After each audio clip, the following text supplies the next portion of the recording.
तो प्रिय बच्चों, चलिए आइए, आपका पुनः स्वागत है आपके YouTube चैनल पे। आज हम लोग करने वाले हैं कक्षा 8वीं गणित एड ग्रेड अभ्यास पुस्तिका का कंप्लीट सॉल्यूशन। उसके पहले हमने जो 6 अध्याय थे हमारा वर्ग एवं वर्गमूल, उसका भी कंप्लीट सॉल्यूशन कर दिया था। आपने उस वीडियो को नहीं देखा हो तो आप हमारे चैनल के डिस्क्रिप्शन में लिंक दी गई है, वहाँ से भी आप देख सकते हैं। आज हम लोग जो करने वाले हैं गणित में वह अध्याय रहेगा आज हमारा 7वां, और वह है हमारा घन एवं घनमूल। आज हम लोग घन के बारे में समझेंगे एवं घनमूल के बारे में समझेंगे। अभी हमने वर्ग पढ़ा था। वर्ग मतलब क्या कर रहे थे, किसी की घात हम 2 कर रहे थे तो वो वर्ग हो रहा था। लेकिन आज हम जो करने वाले हैं, अब हम कोई भी संख्या जैसे 9 लिखिए, अगर उसकी घात 3 है तो इसे बोलते हैं घन। अर्थात घन का मतलब होगा कि 9 गुणा 9 गुणा 9, मतलब कि उसी संख्या का 3 बार अगर हम गुणा कर दें तो वह हमारा घन हो जाता है। घनमूल होता है घनमूल ज्ञात करना है, अर्थात इस प्रकार से करनी लगी रहे और करनी के अंदर हमें 3 के जोड़े बनाएंगे तब वह घनमूल होगा। ठीक है बच्चों, तो चलिए हम लोग पहला प्रश्न लेते हैं। और पहला प्रश्न है, निम्नलिखित संख्याओं के घन ज्ञात कीजिए। थोड़ा बड़ा कर लेते हैं हम स्क्रीन को। निम्नलिखित संख्याओं के घन ज्ञात कीजिए। तो हमें पहला प्रश्न दिया है 15। 15 का घन ज्ञात करना है। देखिए हमने 15 की घात 3 लिखा। अब 15 की घात 3 है, मतलब कि 15 का हम 3 बार गुणा करेंगे। अब यहाँ पर हमने 3 बार गुणा के रूप में लिख दिया। अब इन 2 का गुणा करें, 15 गुणा 15 तो कितना आया, 225 आया। अब 225 में हम 15 का गुणा कर देते हैं, क्योंकि एक 15 रह गया, तो 225 गुणा 15 करें तो ये आया 3375। आप भी गुणा करके देख लीजिएगा सही आ रहा है या नहीं। ठीक है बच्चों, अगला देखिए यहाँ पर। अब अगला प्रश्न है हमारा कि 26 का हमें घन ज्ञात करना है। तो वही प्रक्रिया हमने आजमाए। 26 कोष्टक के बाहर उसकी घात 3 लिखे। अब 26 गुणा 26 गुणा 26। अब 2 26 का गुणा करें तो हमें मिला 676। अब पुनः एक 26 और बच जाएगा, क्योंकि 2 का किए 3 26 हैं, तो 676 गुणा 26 करें तो वो आ गया हमारा 17576। देखा बच्चों, हमारा कितना आया, दूसरे का मतलब कि पहले के ही बी का उत्तर 17576। अगले प्रश्न की तरफ चलते हैं। और अगला प्रश्न हमारा दूसरा प्रश्न रहेगा बच्चों। और दूसरा प्रश्न देखो क्या कह रहा है आपसे, कि वो कह रहा है कि किसी घन की एक भुजा की लंबाई आपको दी गई है। कितनी है एक भुजा की लंबाई, 13 मीटर है। तो उस घन का आयतन ज्ञात करना है। उसके पहले आपको घन के आयतन का सूत्र पता रहना चाहिए। घन के आयतन का सूत्र होता है a की घात 3। ए मतलब यहां पर होता है हमारा क्या, भुजा। क्या होता है, ए मतलब क्या होता है बच्चों, भुजा। तो भुजा की घात कितनी होती है, 3 होती है। ठीक है, तो यहां पर देखो घन की एक भुजा की लंबाई कितनी हो गई, 13 मीटर। घन का आयतन क्या होता है, ए की घात 3 या भुजा की घात 3 या भुजा गुणा भुजा गुणा भुजा। ठीक है, तो यहां पर अब क्या करेंगे हम लोग, अब भुजा क्या है, मान 1 13 है, फिर भुजा का मान 13, फिर भुजा का मान 13। याद रखिए यहां पर भी मीटर है, यहां पर भी मीटर है, यहां पर भी मीटर है, उसको लिखते नहीं है। ठीक है, अब यहां पर देखें 13 गुणा 13 करे तो 169 आया। फिर ये 13 का गुण जो था यहां पर लिख दी हमने, फिर 169 गुणा 13 करे तो ये आया 2197। यहां पर लिखेंगे आप मीटर की घात 3, क्योंकि घन मीटर आ गया इसका उत्तर। ठीक है बच्चों, अगला प्रश्न लेते हैं। और अगला प्रश्न हमारा तीसरा प्रश्न है।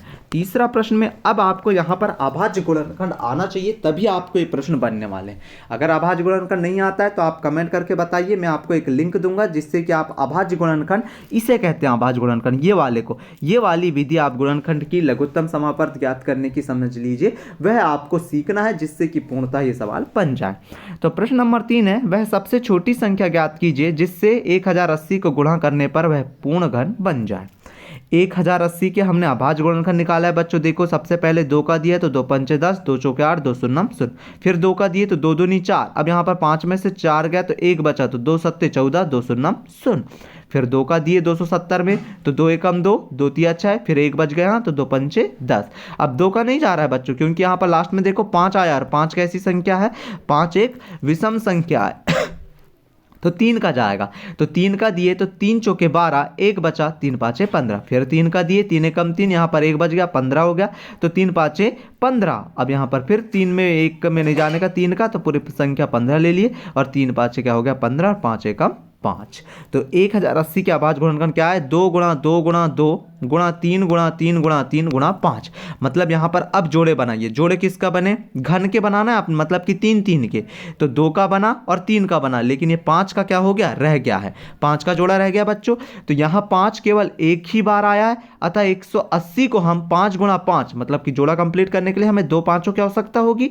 इसके लिए हमने क्या लिखा? 5 गुणा 5 या 25। 5 गुणा 5 करें तो 25, 25 से गुणा करें तो वह पूर्ण घन बन जाएगी। अर्थात हम 1080 गुणा क्या कर दें?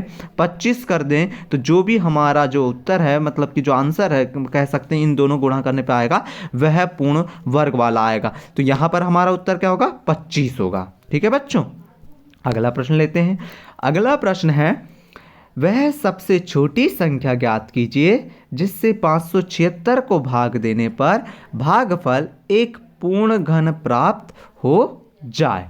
तो 576 के देखिए हमने अभाज्य गुणनखंड निकाल लिया। आप भी इसी प्रकार से अभाज्य गुणनखंड निकालेंगे तो क्या आएंगे? 2 गुणा 2 गुणा 2, 2 गुणा 2 गुणा 2 और 3 गुणा 3।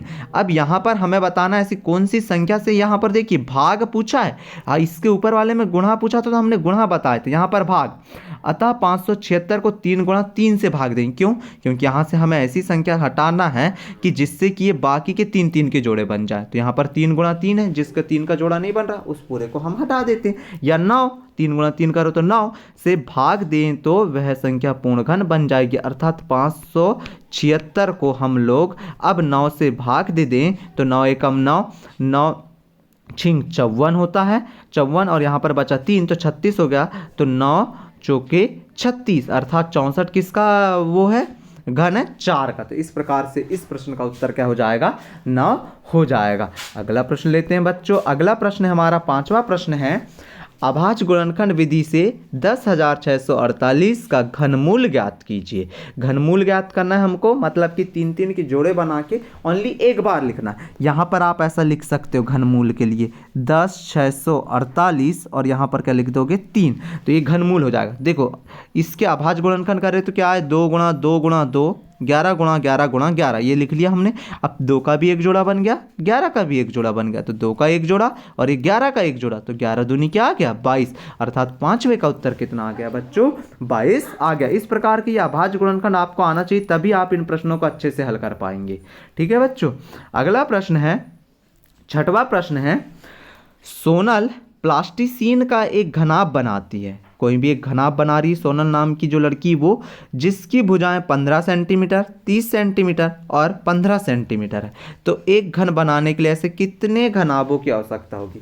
आप घनाभ का आयतन निकाल लीजिए, जो जोड़ा बन जाएगा वो आपको क्या करना है? उनको रख देना है। जिसका जोड़ा नहीं बनेगा वो आपका क्या हो जाएगा? उत्तर हो जाएगा। तो चलिए देखते हैं कैसा क्या है। तो यहाँ पर देखेंगे आप लोग, अब कहाँ गया? ये रहा। तो घनाभ का आयतन क्या हो जाएगा? लंबाई गुणा चौड़ाई गुणा ऊंचाई। तो 15 गुणा 30 गुणा क्या कर दिया आपने? लंबाई का मान 15 दिया था, चौड़ाई मान लीजिए 30 है और ऊंचाई क्या है? 15। इनके अब आपने अभाज्य गुणनखंड निकाले। अभाज्य गुणनखंड निकालने के लिए यहाँ पर देखिए, अब आपके सामने यहाँ पर 3 का भी जोड़ा बन रहा है। यहाँ पर देखेंगे फिर से, यहाँ पर आपको दिख रहा होगा ये 3 का एक जोड़ा, ये 5 का एक जोड़ा, लेकिन इस 2 का जोड़ा नहीं बन रहा है। तो उस 2 का जोड़ा बनाने के लिए हमें और कितने की आवश्यकता होगी? 2 गुणा 2 की आवश्यकता होगी, क्योंकि यहाँ पर 1 2 है और 2 की आवश्यकता होगी, मतलब कि 4। अतः घन बनाने के लिए 2 गुणा 2 या 4 घनाभ की आवश्यकता होगी। इस प्रकार से आप इस प्रश्न का उत्तर कर लेंगे बच्चों। अगर समझ नहीं आता है तो कमेंट कर लीजिएगा। आप कमेंट करेंगे तो मैं वहां को आपको समझाते हुए बता दूंगा। ठीक है बच्चों, अगला प्रश्न लिए हमने। अगला प्रश्न है 7वां, किसी घनाकार डब्बे के आयतन या डिब्बे के आयतन 512 घन सेंटीमीटर है। तो डिब्बे की एक भुजा की माप ज्ञात करना है। तो कुछ नहीं करना है आपको, सबसे पहले वही सेम 512 के अभाज्य गुणनखंड निकालिए आप लोग। ये वाली विधि, ये देखो ये हमने निकाला है। ठीक है, ये अभाज्य गुणनखंड जब आप निकाल लोगे तो क्या करना है आपको? अभाज्य गुणनखंड निकालने के बाद 2 गुणा 2 गुणा 2, मतलब कि ये वाले पूरे लिख देना यहाँ पर। तो ये पूरे लिख दिया आपने। जब आप पूरा लिख दोगे इस प्रकार का, जब आप इस प्रकार का लिख दोगे ना बच्चों, तो अब यहाँ पर क्या हो जाएगा आपको? जब ऐसा लिख देंगे हम तो इसके जोड़े बना दिए। तो ये 2 का 1 बन गया, ये 2 का 1 बन गया, ये 2 का 1 बन गया। तो जोड़े जिस जिसके 3 3 के बने उनको यहाँ लिख दिए। 2 का 1 2 का 1 2 का 1, मतलब कि 2 2 के ही बन रहे हैं। तो 2 दूनी 4, 4 दूनी 8, अर्थात अतः या अर्थात घनाकार डब्बे की एक भुजा क्या हो जाएगी, 8 सेंटीमीटर हो जाएगी। तो आपके 7वें प्रश्न का उत्तर कितना हो जाएगा, 8 सेंटीमीटर हो जाएगा। अगला प्रश्न लेते हैं। अगला प्रश्न है हमारा, मान ज्ञात कीजिए। यहाँ पर लिखा है 91 की घात 3 और 90 की घात 3। अब हमें क्या करना है, 91 के घन कर देना है और यहाँ पर 90 का घन कर देना है। तो 91 का घन मतलब क्या हो जाएगा, 91 गुणा 91 गुणा 91, और 90 का घन मतलब होता है 90 गुणा 90 गुणा 90। 91 का घन करो तो आपको ये मिलेगा और 90 का घन करोगे तो आपको ये मिलेगी संख्या। ठीक है, यहाँ पर क्या मिली आपको 91 का 7,53,571, और इधर आपको क्या मिली 7,29,000। 7,53,571 में से आप जब 7,29,000 घटा देंगे तो आपको मिलेगा 24,571। ठीक है बच्चों, तो इस प्रकार से 8वें प्रश्न का उत्तर क्या हो जाएगा, 24,571 इस प्रश्न का उत्तर हो जाएगा। अगला प्रश्न ले लेते हैं बच्चों, और अगला प्रश्न है हमारा 9वां प्रश्न है। 9वां प्रश्न क्या कह रहा है, संख्या 3,375 का अभाज्य गुणनखंड विधि से घनमूल ज्ञात कीजिए। कुछ नहीं करना है आपको, अभाज्य गुणनखंड विधि से 3,375 के गुणनखंड निकालना है, और जैसे गुणनखंड निकल जाए तो उनमें 3-3 के जोड़े बना लेना है। जैसे देखिए हमने 3,375 के अभाज्य गुणनखंड किया तो 3 गुणा 3 गुणा 3, 5 गुणा 5 गुणा 5 आया। अब यहाँ पर हमने एक जोड़ा 3 का बनाया, एक जोड़ा 5 का बनाया, तो 3 गुणा क्या आ गया 5, और 5 गुणा 3 करे तो कितना आ गया 15। अर्थात किसका घन मूल है ये, मतलब कि घन कह सकते हैं अपन 3,375, 15 का घन है, और 3,375 का घन मूल कितना है, 15 है। ठीक है, अब हम लेते हैं हमारा अंतिम प्रश्न, और अंतिम प्रश्न है हमारा 10वां।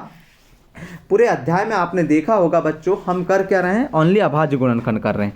क्या 1188 एक पूर्ण घन है? यदि नहीं तो किस सबसे छोटी प्राकृत संख्या से 1188 को भाग दिया जाए कि भागफल एक पूर्ण घन प्राप्त हो जाए। यहाँ पर आपको एक एग्जाम्पल के रूप में समझाया गया है। अब यहाँ पर देखो 1188 के अभाज्य गुणनखंड 2 गुणा 2 गुणा 3 गुणा 3 गुणा 3 और 11, मतलब कि ये हमने अभाज्य गुणनखंड किया, या आपको दिख रहे हैं अभाज्य गुणनखंड हमने किया। इन अभाज्य गुणनखंड को जब हमने किया ये वाले को यहाँ पर हमने लिख लिया। अब देखिए किस किस का जोड़ा बन रहा है, यहाँ पर 3 का बस जोड़ा बन रहा है, उसके अलावा बाकी संख्याओं का जोड़ा नहीं बन रहा है। और घन बनाना है अपने को पूर्ण घन, तो यहाँ पर हमें 1 2 की आवश्यकता होगी और यहाँ पर और 2 11 की आवश्यकता होगी। यहाँ पर देख लेते हैं किस किस की आवश्यकता है हमें यहाँ पर। अच्छा सॉरी, यहाँ पर हमें मतलब भाग देने बोला है क्या, प्रश्न को देख लेते हैं एक बार। हमें बोला है भाग देने, है ना, तो भाग देना है। अगर गुणा बोलता तो हमें और 1 2 और 2 11 की आवश्यकता होती। भाग देने बोला है मतलब जो जो संख्याएं बची हैं उन संख्याओं को लिखिए आप और उनका गुणा कीजिए, तो गुणा करने पे आया 44।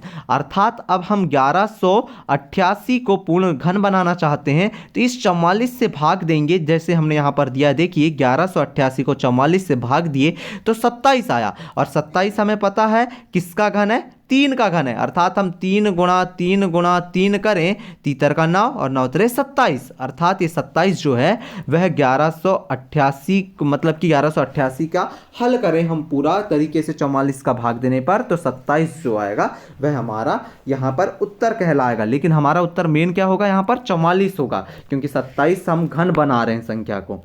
ठीक है बच्चों, अब बच्चों अगर आपको कुछ डाउट है यहाँ पर तो पूछ लीजिए कमेंट करके। पर आपने देखा होगा इस पूरे जो हमने हल किया इस अध्याय को, तो वहाँ पर ओनली हमें क्या निकालने बोला है, अभाज्य गुणनखंड। ये इस प्रकार से अभाज्य गुणनखंड ही निकालने बोला है। ये अगर आपको अभाज्य गुणनखंड सीखना है तो पहले चैनल को सब्सक्राइब कर लीजिए। जैसे ही आप चैनल को सब्सक्राइब करोगे आपको एक वीडियो की लिंक मिलेगी, आपको जैसे ही वो लिंक मिलेगी आपको पूरा तरीके से आप अभाज्य गुणनखंड सीख जाएंगे।